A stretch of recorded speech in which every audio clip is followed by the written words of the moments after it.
Have you ever had a moment where a collision of ideas and experiences just collide and it creates a physical reaction that might be goosebumps, or your heart starts racing, or the need to get up and pace as you process the idea?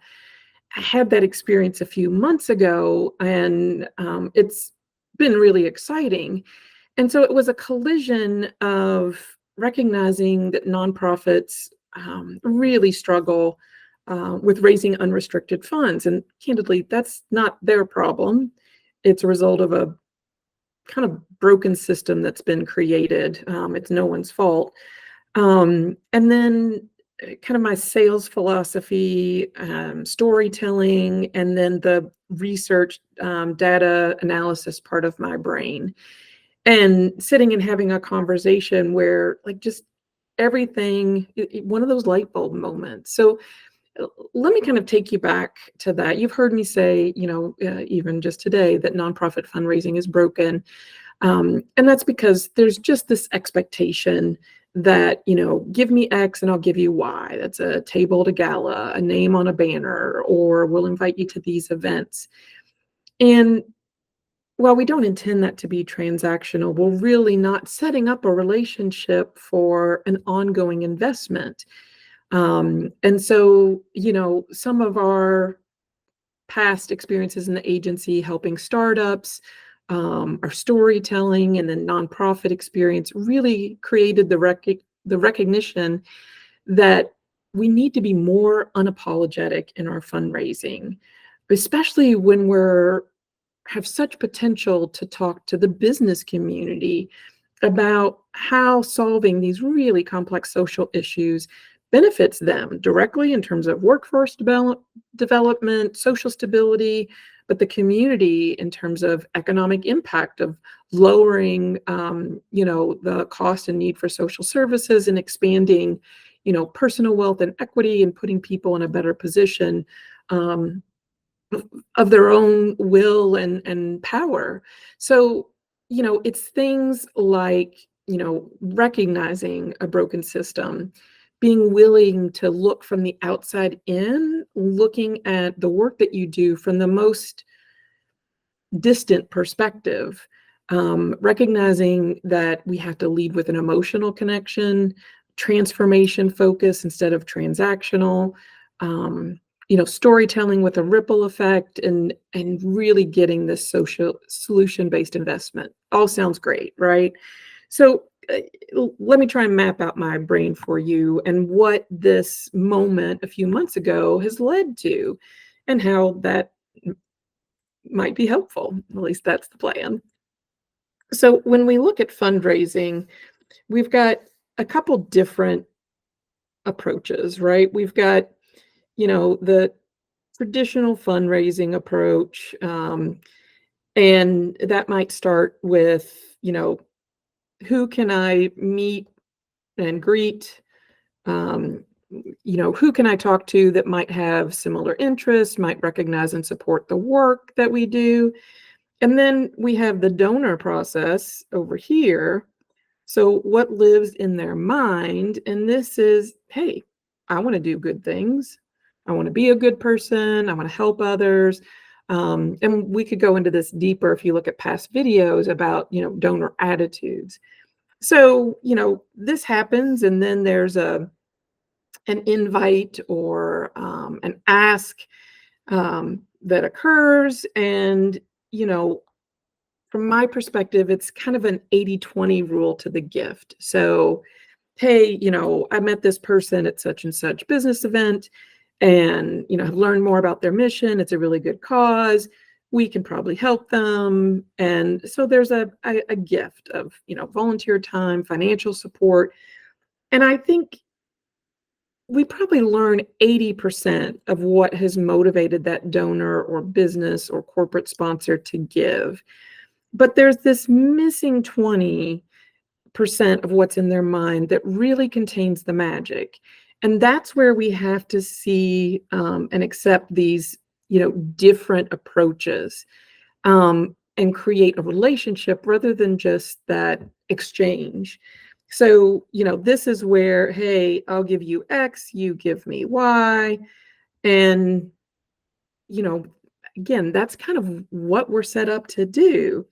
Then what happens is the nonprofit says, thanks, shows appreciation. And the donor thinks, okay, I did a good thing. Did, past tense, check, taken care of. They're ready to move on to, what's next, either with your organization or a different organization or something completely unrelated to nonprofits. What's the next business challenge? What's the next thing on my agenda? What's the next thing I've got to do today? They're moving on.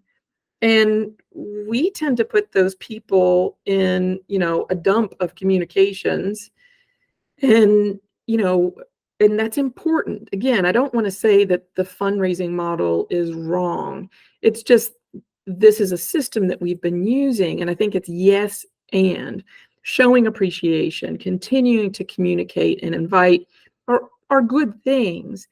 But what happens when we can do that, but we can also say yes and to an unapologetic fundraising model that really starts not with what we want to explain or what we want or what we need, not with how, does your internal motivations to do something good match up with our need, but really starts around beliefs of the issue, our mission, the people that we help, the work that we do. Is success possible in this area?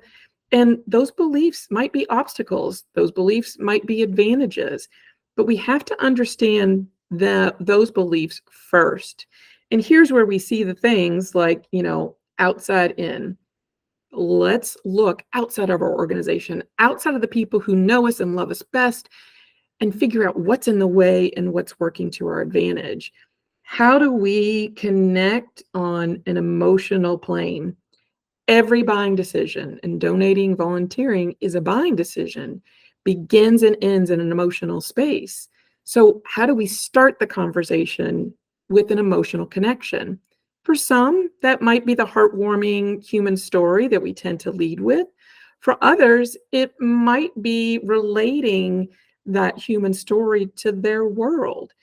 But it's got to be emotional first. Even the most rational, straight-laced business person begins and ends that decision in emotion and just rationalizes the information or lack of information to justify their emotional response. How do we work on creating a co-author for transformations in our work and not transactions? How do we tell stories with a ripple effect, if you will, that allow people to opt in to the chapter that resonates with them the most? And how does all of that set us up for an investment focused on a solution, which is ongoing, sustainable, and doesn't set up an expectation that, hey, this dollar, we can do X many meals, because we do more than that. We're trying to solve a problem and make progress. So let's set up that expectation from the beginning. That leads to, an investment. And we're selling the whole, the entity of our organization and the work we do, not the mission is over here and the overhead is here, but the connected solution is what makes results.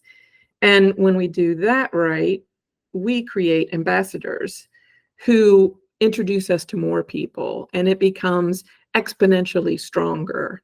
And so this has led to a program we call Unapologetic Fundraising.